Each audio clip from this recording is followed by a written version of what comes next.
the meeting of the Assembly Budget Finance Committee to order. And I'd like to start with introductions, and we'll start on this end. My name is Elizabeth Jensen. I'm the Assembly's Budget and Program Analyst. Mike Chadwick, Internal Audit. Tim Steele, Assembly. Bill Evans, Assembly. Dick Trainee, Assembly. Elby Gray Jackson. Pete Peterson, Assembly. Amy Domboski, representing the beautiful area of Chudiak River. So what about the area that's not What beautiful? part of it? Well, it's all beautiful, but you know, we're just special out there. Okay, anyway, in 2009, when I was chair of the Budget and Finance Committee, I put together, with some help from a couple of members, a work plan, because I think it's really important to have an idea of, what we're going to be doing as a committee, because frankly, as far as I'm concerned, the Budget and Finance Committee is one of the most, what's the word for it I'm trying to use here? We appropriate Critical. funds, critical, It's a thank you, critical Mr. committees Trainee, we have. committees, and we're going to be doing a lot of things on behalf of our community, like we should be doing, because we're the eyes and ears of the city's finances. Anyway, I sent this out a couple of weeks ago and wanted some input from folks, and I'll open up the floor right now, and there's quite a few things that need to obviously be changed, but I didn't want to make any changes to this until we had our meeting.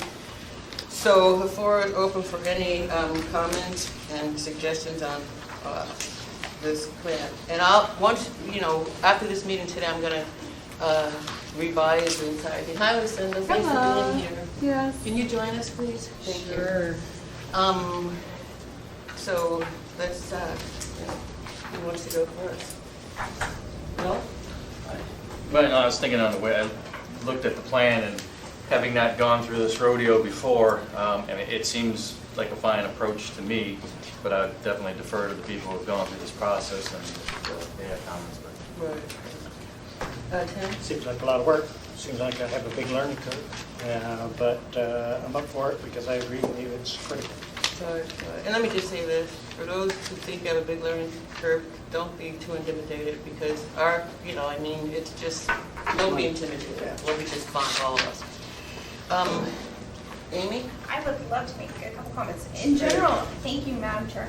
In general, I think this is a great overview, kind of a metrics for things we should be focusing on. Some of the verbiage underneath the headings, I think we could, for example, I think we could improve. Number 9, obtain funding to lower property taxes through continued municipal assistance and determine additional ways to find property tax relief. When we look at the plan of action, and it says work with legislative committee and state legislators to maintain an increased level of funding for municipal assistance. I think that's always a nice thing, but I think also things that we should introduce here is not just how to find more money, but how to maybe reduce our levels of spending or how to use shared services. I think all those types of ideas should be incorporated. So I think as we go through this, I think we should be mindful of not only the state's position currently fiscally, but also the fact that there's more we can do on our end. I think that should be a continual goal for us to find efficiencies in ways. I mean, we did it with the audit position, but I think there's probably a lot of different ways we can combine services and streamline our spending habits if we really take a critical look. So those are things I don't want left out of this. I really appreciate your comments, mostly because when I was chair of the committee in 2008, I had somebody from a different department at every single meeting, and they were at the meeting to talk about ways to save money. So maybe we could do that again. Right. If everybody agrees. And the reason why I didn't put it in, why I haven't talked about it until you just mentioned it, because I know that this municipality and our employees have worked really, really hard since 2008 and longer trying to find ways to save money. And I wasn't sure if I wanted to bring that issue up again right now, but I appreciate that, and I think that we will. Well, and I think, I think we don't want to miss an opportunity either, whether it's, we always look at MOA and ASD, but I think there's probably opportunities within other departments where we can, maybe it's public works, maybe it's, planning, maybe it's AWU, maybe it's ML&P. I mean, with utilities, it's a little more complicated, but there's still a city service, so I think everything should be on the table. Thank you. Well, the MOA is the department. Exactly. Yeah, 26 of them, I think. But anyway, could you send an email with your comments so that it can help me I would love to. move a little bit faster on revising this document so we can have a work plan in place, and then at the next meeting next month, we'll approve it and move on. Does anybody else have any comments? I was just going to say, as long as our economy remains strong and tourism is good and there's new projects being built, I think our tax base is going to increase. So I think we'll have money coming in. It's always great to look for ways to save money, but there's obviously two sides of the equation. Try to cut the budget, but try to bring in more money at the same time. So, That's a good Can point. you let us Excuse me. finish, please? So I was just making a point to her, a counterpoint to her point. Thank you. No, I wouldn't even say counterpoint, I would say augment my point. Are you? Thank you. Tim? Yeah, I think that we're also going to be hit with proposals, as we saw the other day, to ask for ways to encourage and stimulate that growth, and those could have budgetary implications as well. And so we should look for ways in which monetarily, whether it's physically how we do the work, but also monetarily in terms of other things that can be done. And I know it's not directly our function, but it certainly impacts the function of the Budget Committee in terms of how much money's out there or whose waivers you're getting. Well, frankly, it is a function of the assembly. Okay. Dick? Lucinda, our tax base increased by how much last year? $1 billion for new construction, approximately? It was 200 million, if I recall. 200 million, I okay. think, or maybe it was 1 to 200 million. But the 32 billion went to 35 billion, maybe, or 34 billion. I think that's what is that what you're talking Yes, about? The total overall assessed value did go up, but it went up largely because of the overall market value of properties went up. So the base went up, plus there was new construction. We got a lot more new construction going on this year, like last year. I mean, we've got that outlet mall going in there. There's other things going on around town. Is construction keeping at the same pace? Actually, I just got a report on that yesterday, and I'm going to recall what was said. But if I recall, residential permits year-to-date are up 10%. And let me I can verify that. I have it right here if you want me to pull it up. But the other thing that's happening in regard to construction is that we have about the same number of permits, which is good because last year was up. Okay, so to have it to continue to be at that same volume is good. However, the overall value of the projects is way down. Okay. And so it doesn't look like we will have the same increase to new construction as we had last year. Now, this is really preliminary. It's just through, the month of May, so. Since I've got you, Lucinda, a question for you. Whose budget is that Hilltop settlement going to come out of? The money for that settlement, $857,000, I think, or something close to that. I think we had planned that out of Parks and Rec. Parks and Rec, is that going to impact what Parks and Rec can deliver to our constituents? Well, we had planned for it in the first quarter budget, so it was budgeted. I don't remember the exact dollar amount, but we had a really healthy budget in there for it. And I can double check and send you an email. If you let me know an email, I'd appreciate it, bridge. Lucinda, thank you. Tim, you I have said, something good to thing, say? we got a bridge to replace at Parks and Rec as well, I suppose. Unless contractor comes. Yep. Can you send that email to everybody? Thank you. Any other comments? Pete? We have other bridges we need to check. Well, Just we, run the wood We chipper have a lot of over. collapsing bridges out You just take the wood chipper and run it over. there.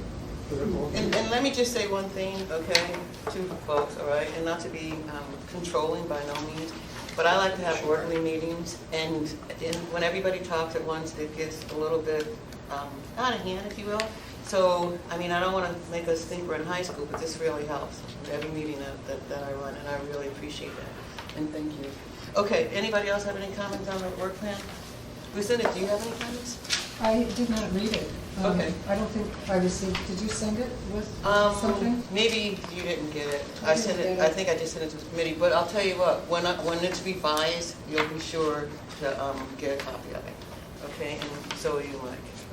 Okay, let's move on to item number 4, map 21, moving ahead for progress in the 21st century. This is the Federal Transportation Act, and I'm going to give the floor to Elizabeth, our budget analyst, to talk a little bit about it so that folks understand exactly what the matter is. Thank you.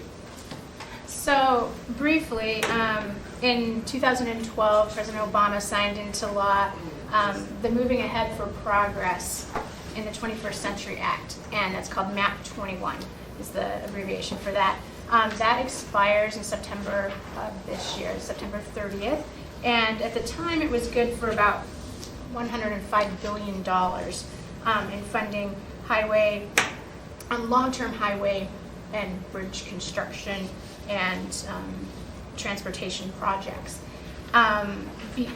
It is a problem for local governments as it will expire, and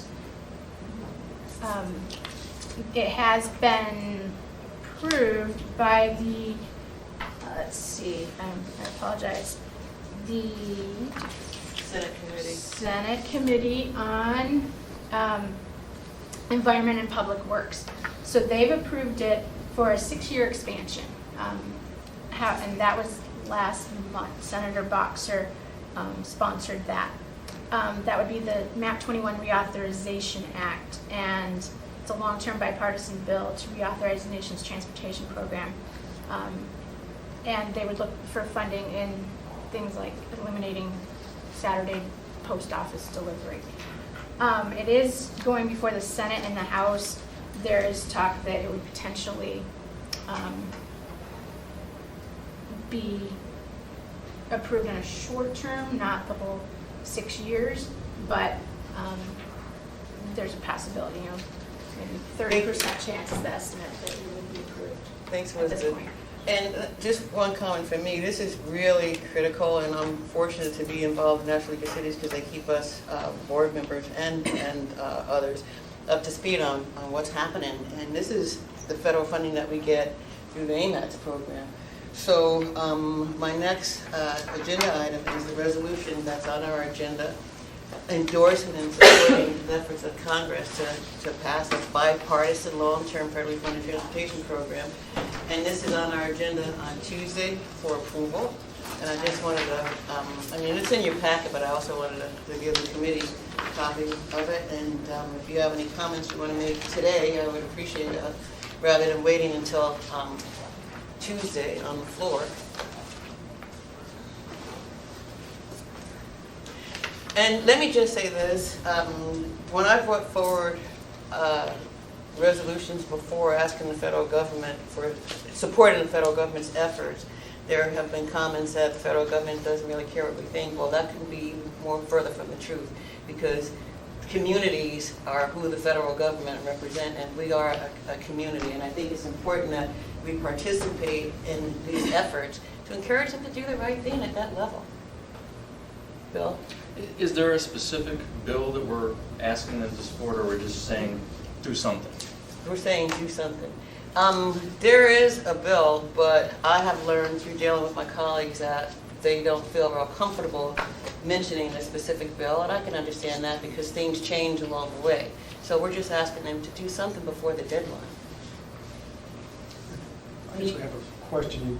You were saying that the MAPS Act runs out on the end of September, so if we have projects that we're trying to get funding for, we just have to apply before the end of September? They don't have to be built before the end of September, do they? This is reauthorization. Yeah.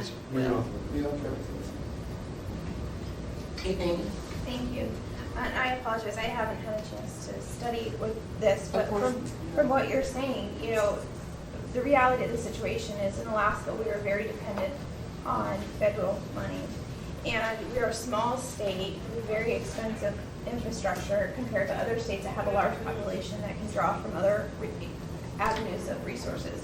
So I think one of the most basic fundamental responsibilities of government is to provide infrastructure. And so in general, the spirit of this, I think is a great idea. I think we should, we know how critical the AMATS funding is to our city. Especially for some of those projects that the individual community maybe can't afford. But whether it's a road or a bridge or whatever it is, I think it's important for our economic viability that we maintain those assets. So I think this is, the spirit of it, I think it's a great notion. Thank you, Amy. And Dick? We've got to keep on track with the federal government because we're a small state, but we're a large state. You know, size-wise, we're huge, as you know. Population-based, we're minuscule compared to lower 48. And they got their infrastructure done a long time ago. And it's time we had ours brought up to the same level. So we've got to keep these federal dollars coming to make that happen. So. And National League of Cities, I think everybody knows, represents 19,000 cities, towns, and communities. And this effort is being taken throughout the country. Cities are doing resolutions and sending letters, and that's the next thing on the agenda. I have 3 letters that I'm going to send from me, and if anybody would like to sign on to these letters, I'm more than happy to revise them and have your name on them. But I have a letter going to Senator Begich, Senator Murkowski, and Representative Don Young on this same issue. And I just wanted to let the committee know that I'm sending this as chair of the Budget and Finance Committee for Municipality of Anchorage, well, for the Anchorage Assembly, and copying the mayor and assembly members. But it basically says a lot of what's in this resolution. Tim, you got a Perfect idea. That was one thing I was going to say. Certainly, our national representatives are people who understand Anchorage and Anchorage's needs, and this is actually one area where Don Young may have some impact, having been on the Transportation Committee or something. And so I think it's great you're sending it direct to him. We are doing this because it is great. Well, I'll let the cat out of the box. I had a board meeting a couple of weeks ago, and they were adamant, asking me to send a letter to Don Young. And so that's what I'm going to do. And the reason why I didn't really make a big deal about adding anybody's name to the letters is because we have this resolution coming from the body as a whole. So, any other comments? Bill?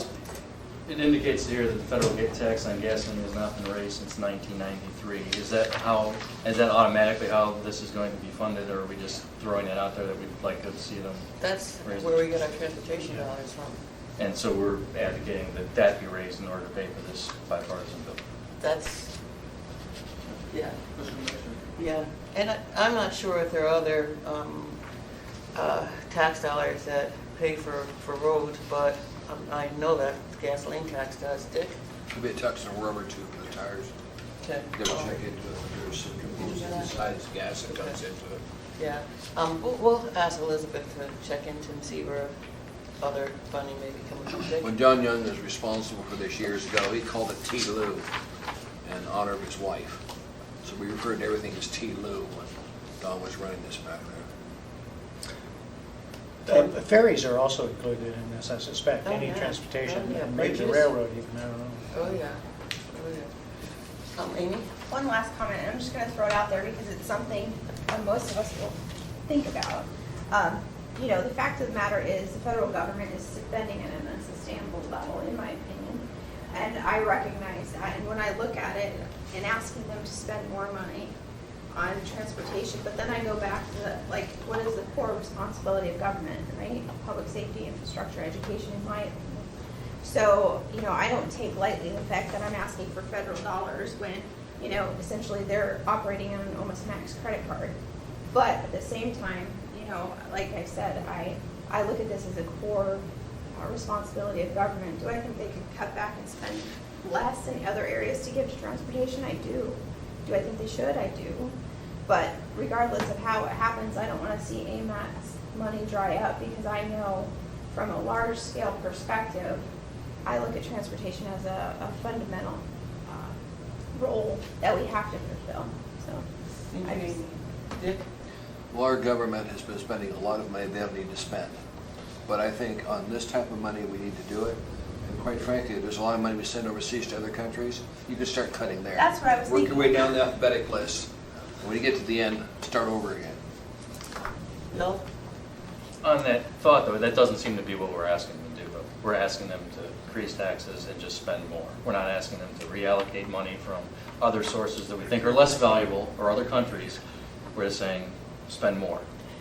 And I have to disagree with you, because we're not asking them to spend more, we're just asking them to do the right thing on behalf of our communities. There's been a bill that's about to expire September 30 this year, and we need another bill, and I can almost guarantee you that it's not gonna be fully funded, but to do nothing, you know, as a community is just really a bad idea. We have a lot of issues in our community, and we drive on them every single day. Really, really bad.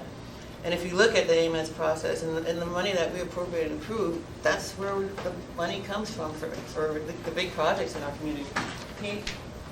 Well, and, you know, infrastructure is important for business development, you know. If your roads are deteriorated, it actually is negative for business development.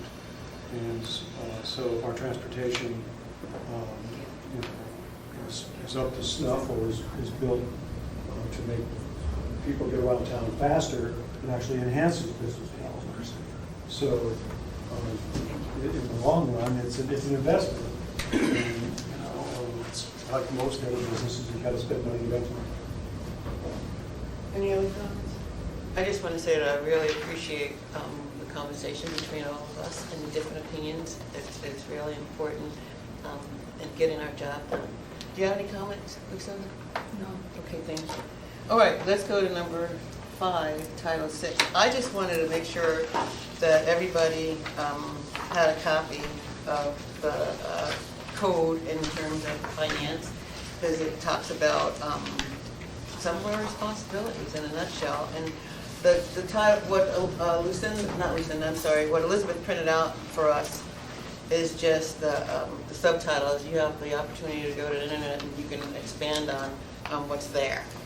But I just wanted us to have a copy of that. And also, I assume everybody's seen a copy of what our mission is as the Budget Finance Committee. Do you have copies of that by any chance? I just brought the 6.40. Oh, okay. All right. And then I asked Elizabeth to print out in depth the entire chapter 6.40, its reports and audits, because that just lets everybody know, in case you didn't, what the administration's responsibility is to the Assembly in regards to financial reporting. And with that, anybody have any comments before I move on? Okay, with that, I just want to put this out there, because what I'd like to see at every single Budget and Finance Committee, I'd like for Lucinda or whoever you choose to give the Budget Committee a summary of the reports before they come to the Assembly. Because I find that, I'm not making any accusations, but we get all this stuff in the agenda, and some of it's pretty heavy duty, and I look at it, but I'm not sure that everybody really understands what it all means. And I would like to see, not a big deal made out of it, but just a brief summary of whatever reports are going to come to us at the Assembly meeting. Before that happens, I want to have a summary at the Budget and Finance Committee, so that at the meeting I can, or somebody on the committee can say, yeah, we had a review of this and we're fine with what's being presented to the Assembly as a whole. Okay. Could I comment on that? Of course, that is no problem. We can certainly do that. However, you should be aware then that by the time anything gets to the Assembly, it will be very late. For example, we have the financial reports available right now for the revenue and the expenditure report. The independent audits. No, I'm talking the financial The reports. monthly report. The monthly reports. And Patrick, I just had a conversation with him this morning. He doesn't want to see these on the addendum. So we have really current information. So we're going to wait now for 2 weeks to put it on. So if you're not going to have a meeting now until the next month, then these could potentially be 2 to 3 months late. So you can, I mean, it's whatever you want, but the objective, in my opinion, of data is for it to be as current as possible. So you can work it out, whatever you want to do, we'll do. Right, and let me just say this, I recognize that the report that you have in hand right now is not going to be able to be, we're not going to be able to have a summary at the committee, okay? But I'm thinking that along the way, we could work it out so that we could have a summary before it's into the assembly. Does that, do you see what I'm Yeah, saying? it's just a matter of a timing of when we close the books, when we have our data available, Okay. when this meeting is scheduled, and when it can go on the agenda. Okay. So I hear what it's you're just a saying. timing Right, I hear what you're gymnastics, saying. you know? No, I hear what you're saying loud and clear, but I think that it's really important because, you know, we get, you know, these documents on the agenda and that's the end of it. You know, nobody ever really makes any comments. I just think it's really important that it's our job to pay attention to what we're. However, just to point out, there are a lot of assembly questions that we do get and respond to based on. I see them. reports, So, Bill? Based on that, I agree that, you know, it would be really helpful to get those summaries before board meeting, assembly meetings. Is it possible to have Lucinda just tell us, you know, I don't know when they close their books on these things, and how long after that they would need to have the summary prepared to schedule our meetings based on whatever she says is when they can have the summary ready, and then it won't cause any further delay than would otherwise be necessary. yeah, I don't know what your schedule We is for meet- this meeting. We meet the third Thursday of every month. Does that schedule? Work. Well, we can look at it and try to figure something out. Okay, that would be really great. Did you have a comment? Okay. No, that would be really great, because I really think it's important, and like I said, I'm not looking for a big presentation at our budget committee meetings, because we only have an hour. But I want to have on the agenda at every meeting a summary of the reports that we're about to get, even if it's the report that we're going to get too much down the line. You know, just so that I can be able at an assembly meeting to say, okay, we have this on the agenda, and make some notes and talk briefly about what's on our agenda.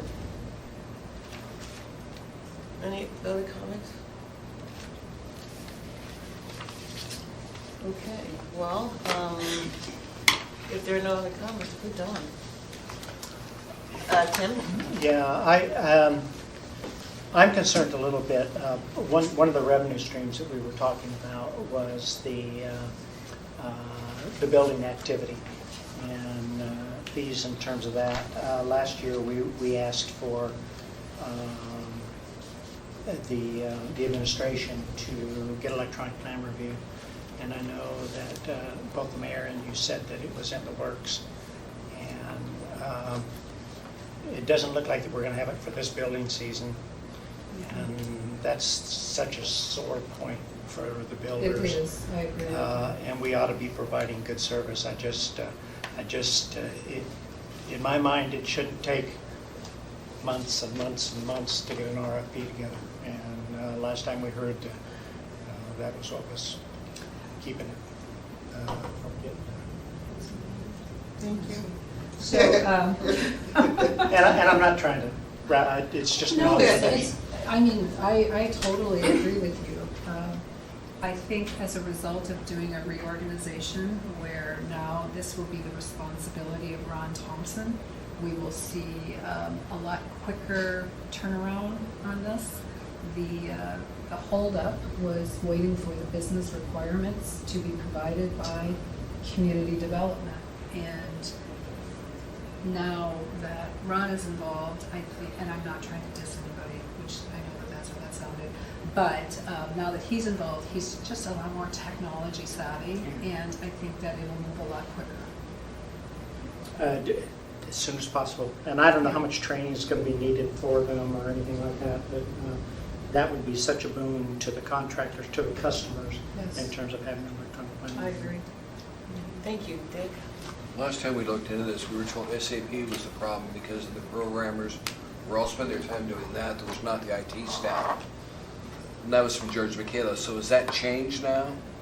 No, I mean, with electronic plan review, our hope is really to outsource almost all of it. And then to the extent that it needs server capacity, it'll use networks, we'll dedicate what we can, or what we will dedicate resources to that from the IT area. but it won't require the same resources for doing the business component. Like, the business component is mostly for SAPs, controllers, and ER. And this will be mostly people in the permit section, so there's no overlap of resource requirement there. Would you take a look into this and send it, let our next meeting, let us know where we're at on this thing, because it's really an item of concern to a lot of us. We've talked to builders, and they're concerned about their ability to electronically file the plans. For example, Wilder, that's building that new apartment complex, he said, I use this all over the United States when we build, and we can't do it here. So I want to make sure you have the capability. Fund 803, I think it was, maybe it's a different fund number. Our building department, the fund was really down, negative, roll back. Fund 181? 181, how is it doing now? Is it back on the positive side? Well, it performed better in 2013. So it, it has operated since I've been here in a negative fund balance. And we did increase the fees some, so that is helping it. However, it is still in a negative fund balance situation. I think it's, and I'm going to recall this from memory, it's in the area of $2 million negative.